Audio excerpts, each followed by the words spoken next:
What secrets lie hidden within the jewels that have adorned crowned heads and witnessed momentous historical events? Today, we delve into the brilliant world of one of the most exquisite adornments of the British crown, a piece whose history is rich with transformations and intertwined with the names of several generations of royalty. We speak of the Gloucester Honeysuckle Tiara, a diadem that not only mirrors the grandeur of the monarchy, but also the personal tastes of its distinguished wearers. Queen Mary of Teck, consort to King George V, was more than a monarch. She was a true architect of the British Crown's jewellery treasury. Her passion for jewels was legendary, yet it was not a blind desire for possession, but rather the discerning eye of a collector and connoisseur, capable of seeing the potential in every stone, in every setting. Queen Mary particularly valued versatility and the interchangeability of elements within her jewellery. For her, the ideal piece of jewellery had to not only dazzle with its beauty and classic design, but also possess that certain je ne sais quoi, the ability to be transformed, adapted to suit a mood, an outfit, or an occasion. It was precisely such a masterpiece, meeting all her exacting standards, that the Gloucester Honeysuckle Tiara was destined to be. But did its fate unfold so simply? And why did this magnificent creation ultimately leave the Queen's own jewel case? If you haven't already, please subscribe to our channel. Many more fascinating videos await you, and now we shall continue. For many years, the story of this tiara's origin was shrouded in a mist of speculation and romanticized accounts.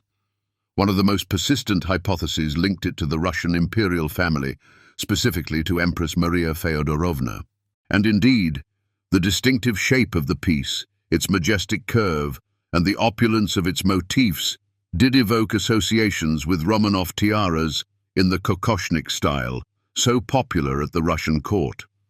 However, the truth proved to be different, though no less intriguing. In reality, the honeysuckle tiara was created specifically for Queen Mary shortly after her husband, George V, ascended to the British throne in 1910. This was a period when the new queen was actively assembling her jewellery collection, one befitting her status. The commission for this classic yet innovative adornment was placed through the crown jeweller Garrard with the renowned firm E. Wolf and Company. This occurred around 1913 to 1914. Initially, the tiara featured a taller and more dominant central motif, but Queen Mary, known for her pursuit of perfection and harmony, deemed it excessively cumbersome. By her personal directive, the central section was delicately reduced, achieving the balanced and elegant appearance we recognize today. Thus, even in its creation phase, the tiara began its history of transformations, foreshadowing its remarkable destiny. But with what specific stones might it have sparkled according to its first owner's vision, and which diamonds formed the basis of its floral patterns? The principal motif of the tiara, from which it derives its name, was the honeysuckle, a flower symbolizing the bonds of love, devotion, and happiness. These graceful floral elements, exquisitely crafted from platinum and encrusted with diamonds of various cuts, created the effect of light, almost ethereal, lace. The diamonds for the tiara were not merely selected with extraordinary care. Some of them possessed their own history, having been sourced from another royal jewel, the Surrey tiara, which Queen Mary had ordered to be dismantled. This pragmatic approach, repurposing and updating existing jewels, was characteristic of the Queen, who sought to utilize the resources of her collection with utmost efficiency.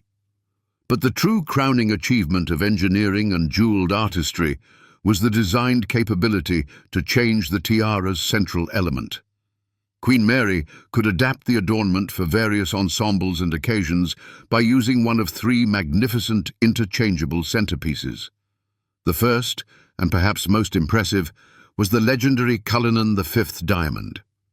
This flawless pear-shaped, or, as it is more commonly known, heart-shaped stone, weighing 18.8 carats and one of the 9 major fragments of the renowned Cullinan diamond, was a work of art in itself.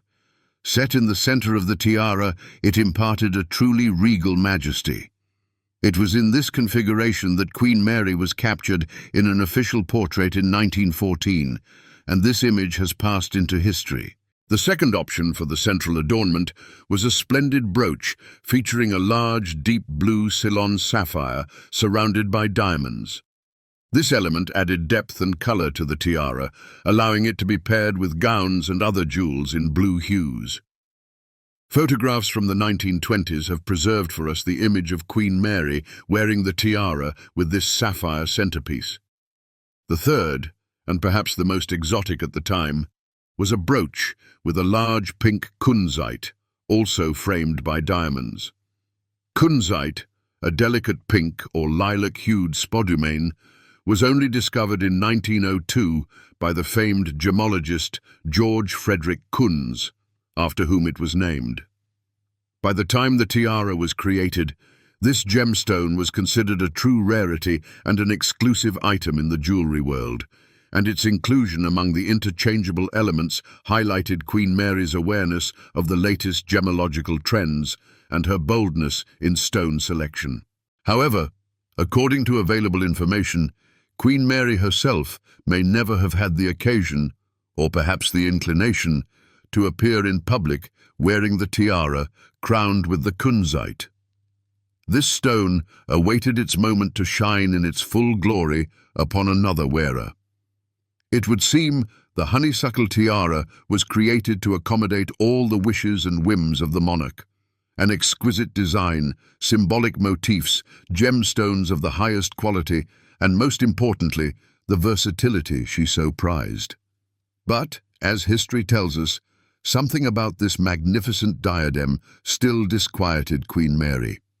Perhaps she found it not grand enough for her compared to other tiaras in her extensive collection, or perhaps her gaze had already turned towards new jeweled endeavors.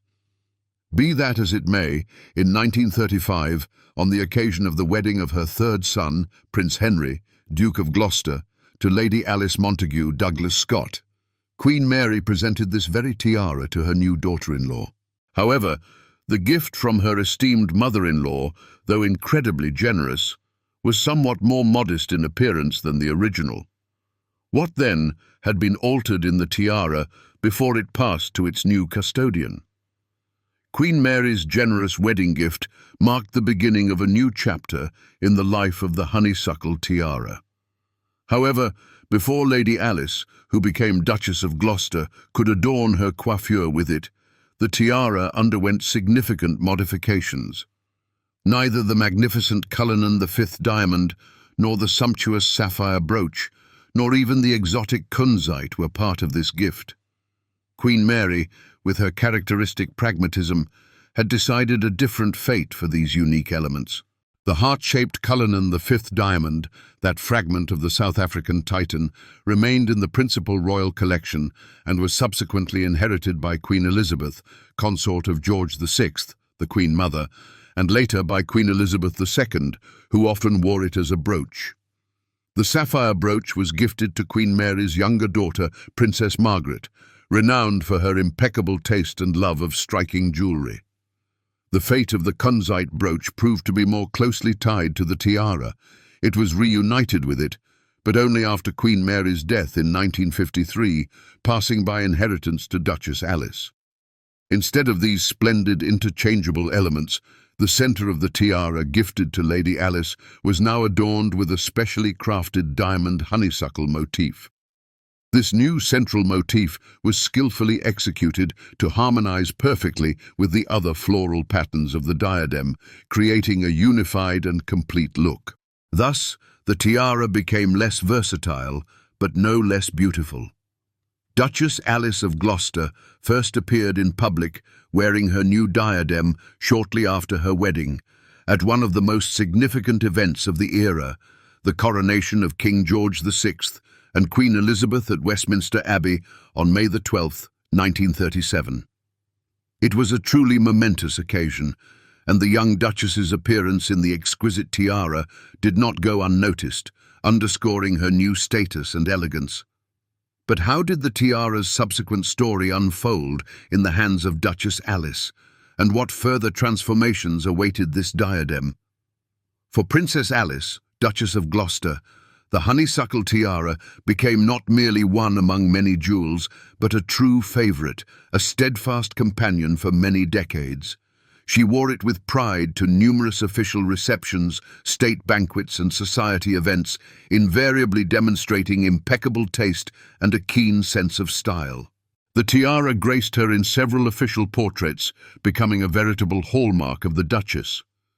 The diadem played an especially significant role between 1945 and 1947, when Prince Henry served as Governor-General of Australia. During this time, Duchess Alice, accompanying her husband, frequently appeared in the honeysuckle tiara at official functions, where the adornment served not only as a symbol of her high station, but also as an embodiment of the British monarchy on a distant continent. It was Princess Alice who, having inherited the aforementioned kunzite brooch from Queen Mary, decided to restore some of the tiara's original versatility. The pink kunzite was once again adapted to be set in the center of the diadem, adding another option to its appearance. Moreover, through the initiative of Alice of Gloucester, another splendid stone was added to the tiara's capabilities. Instead of the sapphire brooch, which had passed to Princess Margaret, Duchess Alice eventually began to use a large cabochon-cut emerald surrounded by diamonds as the tiara's central element. This rich green stone lent the tiara an entirely new character, making it even more versatile and suited to various ensembles. The precise provenance of this emerald element is not always clearly detailed, but it integrated seamlessly into the tiara's design, becoming one of its recognizable features during Princess Alice's tenure. She wore the tiara with all the central elements available to her: the fixed diamond honeysuckle, the delicate kunzite, and the majestic emerald. Princess Alice lived to a venerable age, retaining her clarity of mind and elegance. Ultimately, this historic tiara, like many other family heirlooms, was destined for the next generation. To whom, then, did this diadem, steeped in history and royal splendor, pass? Princess Alice, Duchess of Gloucester, renowned for her long and eventful life, she passed away at the age of 102 in 2004, in due course bequeathed the honeysuckle tiara to her daughter-in-law, Birgitta van Deurs Henriksson, who married her son, Prince Richard, the current Duke of Gloucester, in 1972. Since then, Birgitta, Duchess of Gloucester, has become the custodian of this magnificent adornment and honorably continues the tradition of wearing it. For Birgitta, the honeysuckle tiara has become not merely a relic, but an actively utilized piece in her jewelry repertoire. For several decades now, she has regularly appeared in it at the most significant royal family events: state banquets at Buckingham Palace, diplomatic receptions, royal weddings, and other celebrations. Notably, according to some accounts, Birgitta of Gloucester's personal collection includes approximately 12 tiaras, making her one of the possessors of a rather formidable array of diadems among members of the British royal family. However, it is the honeysuckle tiara that is perhaps her most public and frequently recognized adornment. The Duchess masterfully utilizes all the transformative capabilities imbued in the tiara by her predecessors. We can see her wearing the tiara with the central diamond honeysuckle. This, one might say, is her standard and most frequent configuration. But she also often chooses other options. The tiara with the delicate pink kunzite lends her appearance a touch of romance and softness, while the version with the cabochon emerald looks particularly majestic and striking, pairing beautifully with gowns in deep hues. Each appearance of the Duchess of Gloucester in the honeysuckle tiara is a tribute to its history and its creators, as well as a demonstration of how a classic adornment can remain relevant and elegant for many decades, adapting to the style of its new wearer. This tiara is a living testament to generational continuity and the enduring beauty of true jeweled artistry. And so, we have traced the remarkable journey of the Gloucester honeysuckle tiara, from Queen Mary's vision, who prized versatility through its gifting and modifications for Princess Alice, to its current custodian, Duchess Birgitta. This adornment is more than just an assemblage of precious stones and metal. It is a symbol of love, immortalized in the honeysuckle motif. It is a testament to the craftsmanship of the jewelers E. Wolfe and Company and Garrard. It is a reflection of the personal tastes and histories of three distinguished women of the British royal family. Each of them contributed to the tiara's story, adapting it while preserving its essence. The honeysuckle tiara stands as a shining example of how pieces of jewelry can be not only symbols of status, but also bearers of profound personal and family significance, passing on a legacy of beauty and elegance from one generation to the next. What other stories lie hidden behind the glitter of royal jewels, and which ones would you like to learn more about? Share your thoughts in the comments. Give us a like if you enjoyed this journey into the world of jeweled artistry. And of course, subscribe to our channel so you don't miss new captivating tales of treasures past and present.